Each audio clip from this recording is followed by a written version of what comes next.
எங்களுடைய உள்ளங்களை நாங்கள் சீர்படுத்த வேண்டும். உள்ளத்தில் சீர் செய்ய வேண்டிய உழைப்பில் நாங்கள் எல்லோரும் ஈடுபடவும் வேண்டும்.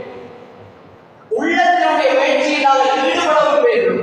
அன்பார்ந்த அல்லாஹ்வின் நல்லடியார்களே, ஹஜ்ரத் ரசூலுல்லாஹி ஸல்லல்லாஹு அலைஹி வஸல்லம் அவர்கள் அந்த ஜாஹிலியா கால மக்களிடத்திலே வந்து எப்படி அந்த புரட்சியை செய்தார்கள் என்பதை அல்லாஹ் சுப்ஹானஹு வ தஆலா திருமறை குர்ஆனிலே சொல்கிறார்.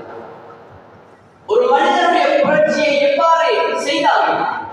ஜாஹிலியா காலத்தில் பல கெட்ட பேர்களோடு இருந்த மனிதனை நபி அவர்கள் எப்படி நல்ல மனிதராக மாற்றினார்கள் என்பதை அல்லாஹ் சுப்ஹானஹு வ தஆலா திருமறை குர்ஆனிலே ஒரு வசனத்தில் சுருக்கமாகவும் தெளிவாகவும் சொல்லியிருக்கிறார். மூன்று விடயங்களை ஸல்லல்லாஹு அலைஹி வஸல்லம் செய்தார்கள். லகத் ஜாஅக்கும் ரசூலும் மின் அன்ஃபுசிக்கும், ஸல்லல்லாஹு அலைஹி வஸல்லம் அவர்கள் உங்களை போன்ற சாதாரணமான உங்களை போன்ற ஒரு மனித குலத்திலிருந்து வந்தவர்கள் தான் ஸல்லல்லாஹு அலைஹி வஸல்லம். அல்லாஹ் சொல்றான், அந்த தூதர் ஸல்லல்லாஹு அலைஹி வஸல்லம் அவர்கள் வந்து அஸீஸுன் அலைஹி மா அனைத்தும், ஸல்லல்லாஹு அலைஹி வஸல்லம் அவர்கள் உள்ளத்தால மக்களுடைய உள்ளத்திலே புரட்சி செய்ய ஆரம்பித்தார். முதலாவது அவர்களிடத்தில் இருந்த பண்பு அசீஸ், பிறருக்கு இருக்கக்கூடிய கவலை, பிறருக்கு இருக்கக்கூடிய சிரமத்தை தன்னுடைய சிரமமாக உணர்ந்தார். மக்களுக்கு ஏற்படக்கூடிய இன்னல்கள், சிரமங்களை தன்னுடைய சிரமமாக, தனக்கு ஏற்பட்ட ஒரு நிலைமையாக உணர்ந்தார்கள். உள்ளத்தை மக்களுடைய சிந்தனைகளுக்காக அவர்கள் அர்ப்பணித்தார்கள். ஒரு உள்ளத்தை சமைப்பதற்கு இன்னொரு உள்ளம் முதலீடாக போடப்பட வேண்டும்.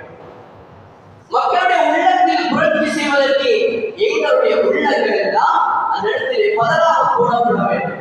இரண்டாவது ஸல்லல்லாஹு அலைஹி வஸல்லம் அவர்களிடத்தில் இருந்தது ஹரீஸுன், அவர்கள் மக்களுக்கு இருக்கக்கூடிய இன்னல்கள், மக்களுக்கு இருக்கக்கூடிய நிலைமைகளை என்னால் ஏதாவது ஒரு பங்களிப்பு செய்ய வேண்டுமே என்ற ஒரு கவலை ஸல்லல்லாஹு அலைஹி வஸல்லம். இரண்டாவது விடயம், மக்களுக்கு ஏற்பட்ட நிலைமைகளில் கையெட்டி ஓரமாக இல்லாமல் அந்த மனிதனுடைய அந்த நிலைமைக்கு தன்னால் என்ன பங்களிப்பு செய்ய முடியுமோ அதை இவ்வாறு செய்யலாம் என்று உள்ளத்தால கவலைப்படுறாங்க, தன்னுடைய சிந்தனையால கவலைப்படுறாங்க. தன்னுடைய பொருளை கொடுத்து, தன்னுடைய அந்தஸ்தை கொடுத்து ஏதோ ஒரு அடிப்படையில் அந்த மனிதனை உதவி செய்ய வேண்டுமே என்ற உள்ளத்தோடு, அந்த பதறத்தோடு ஸல்லல்லாஹு அலைஹி வஸல்லம் இருக்கிறார். மூன்றாவது அல்லாஹ் தஆலா சொல்றான், ரഊஃபுர் ரஹீம், எல்லா மக்களுடைய இரக்கமான சுபாவம். யாரையும் பிளவுபட்டு வேறு கண்ணோடு பார்க்கவில்லை, எல்லோரையும் ஒருமித்த பார்வையில் பார்த்தார்.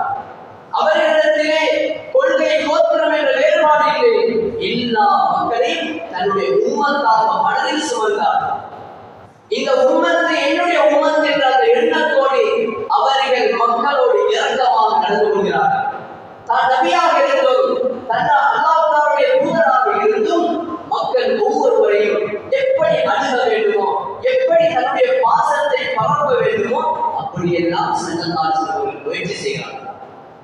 இதற்கு பிற்பாடு ஸல்லல்லாஹு அலைஹி வஸல்லம் அவர்களுடைய இந்த உள்ளத்தினுடைய புரட்சியை பற்றி அல்லாஹ் தஆலா திருமறை குர்ஆனிலே இன்னும் ஒரு இடத்திலே சொல்கிறான், வலஅல்லக பாகிஉன் நஃஸக அலா ஆதாரிஹிம், இந்த மக்கள் ஈமான் கொள்ளவில்லை என்பதற்காக தன்னை தான் அழித்துக் கொள்ள போகிறார்களே என்று அல்லாஹ் தஆலா ஸல்லல்லாஹு அலைஹி வஸல்லம் பார்க்கிறார்.